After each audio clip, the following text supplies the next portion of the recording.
কেমন আছো তোমরা সবাই? আশা করি খুব খুব ভালো আছো। আমিও আছি বেশ। একটা নতুন ভিডিওতে তোমাদের সকলকে ওয়েলকাম। তো দেখো, এখন তো আমার সকাল শুরু হয়, আমার বলবো না, আমাদের সকাল শুরু হয় আমাদের ছেলের সাথে।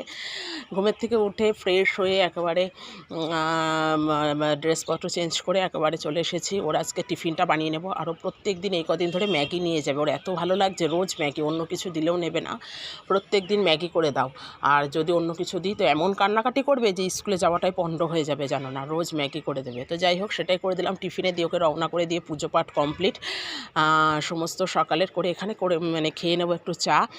আর আজ হলো মঙ্গলবার, তো ছেলেটা তো চলে গিয়েছে। এবার আমি রিল্যাক্সে একটু চাটা খেয়ে নিয়ে পরপর কাজকর্ম সেরে নেব।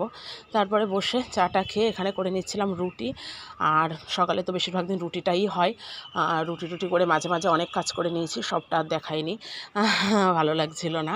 তারপরে এখানে দুপুরে রান্না করতে চলে এসেছিলাম। অনেক কিছু রান্না হবে এখানে, দেখলে কাঁকরোল ভাজি হলো, তারপরে এখানে হবে আলু বরবটি ভাজা, তারপরে হবে ডাল, তারপরে মাছ হবে, ছেলের জন্য হবে চিকেন, অনেক কিছু আছে পরপর। তা সেগুলোই করে নিচ্ছিলাম। আর এই আলু বরবটি ভাজা হলো রুটির জন্য সকালে খাবারের জন্য।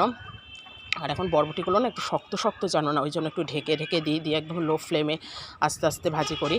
তো সেগুলোই করে নিচ্ছিলাম। তারপরে হবে ওর বাবার জন্য আলু পটলের হলো রসা, যেটা ওটা খুব ভালোবাসে আমাদের ওর বাবা প্রায় দিনে, ওই জন্য দেখো তোমরা করা হয়। তো সেটা এখানে করে নিচ্ছিলাম। আর দেখেছো জাস্ট কালারটা কি সুন্দর এসেছে কষানোর পর। খুব আস্তে আস্তে কষায়, আর দেখতে যদি সুন্দর হয় না, খেতেও ভালো লাগে। তো যাই হোক, দেখলাম আজকে অনেক দিন পর বেশ সুন্দর হয়েছে কষানোটা। এই যে কালারটা জাস্ট দারুণ এসেছে। আর সবটাই কিন্তু কাঁচা লঙ্কা দিয়ে রান্না। আমরা শুকনো লঙ্কা খাই না বলতে গেলে, ফোড়ন টোড়ন একটু দিই, খাই না। সমস্তটাই আমরা কাঁচা লঙ্কা দিয়ে রান্না করি।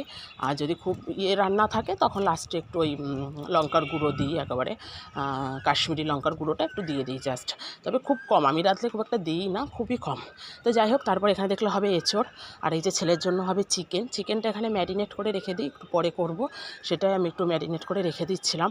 আর ও তো আর আমাদের মতন খেতে পারে না, ওর জন্য একদম মানে ঝাল ছাড়া স্যুপ টাইপের বানিয়ে দেবো, পাতলা ঝোল করে। সবই দিই, শুধু লঙ্কাটা দিই না, আদার্স মশলাপাতি সবই দেওয়া হয়, তবে খুবই অল্প পরিমাণে। তো সেটা অ্যাড করব। আর এই যে এখানে হবে ইঁচড়, এই যে চিংড়ি মাছ দিয়ে, এটা মাই করবে, আমি অত ভালো পারি না, তা ওই জন্য আমি আর করব না, এটা মাই করবে। আর মাছগুলো দেখো একদম মানে বরফ হয়ে রয়েছে জমে, কখন বের করেছি জানি না, কখন নরম হবে। তারপরে রান্না হবে, জল দিয়ে রেখে দিয়েছি। তো দেখা যাক কী মাছ করি। তো আজকে এইসবই রান্না হবে। আর ওই হচ্ছে চিংড়িটা মাই করবে। তারপরে পটলটা তো গরম মশলা দিয়ে নামানোর পর ভেবেছিলাম ঘি দেবো, মানে দিই রোজ, তা আজকে না ভুলে গিয়েছিলাম দিতে, জানো না। তারপরে এখন মনে পড়েছে, তা না ঠিক আছে, কোনো ব্যাপার না, ঘিটা এখন একটু অ্যাড করে দিই। তাই যে পটলের ভেতরে একটু ঘিটা দিয়ে অ্যাড করে দেবো।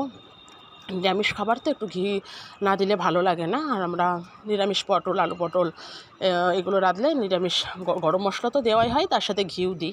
তারপরে এখানে করে নিচ্ছিলাম ব্রেকফাস্ট। মাঝে মাঝে তো অনেক কাজ করি, সবটা দেখাই না।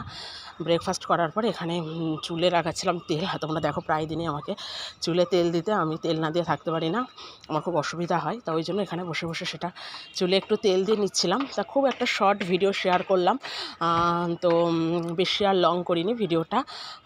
তো তোমরা দেখো, আর অবশ্যই বেশি বেশি করে কমেন্ট করে জানাবে কেমন লাগছে আমার ভিডিওটা, তাহলে আমারও বেশ ভালো লাগবে তোমাদের কমেন্ট জানতে পারলে। তো তোমরা বেশি বেশি করে দেখো, আর ভালো লাগলে চ্যানেলটা কিন্তু সাবস্ক্রাইব করতে ভুলো না। টাটা।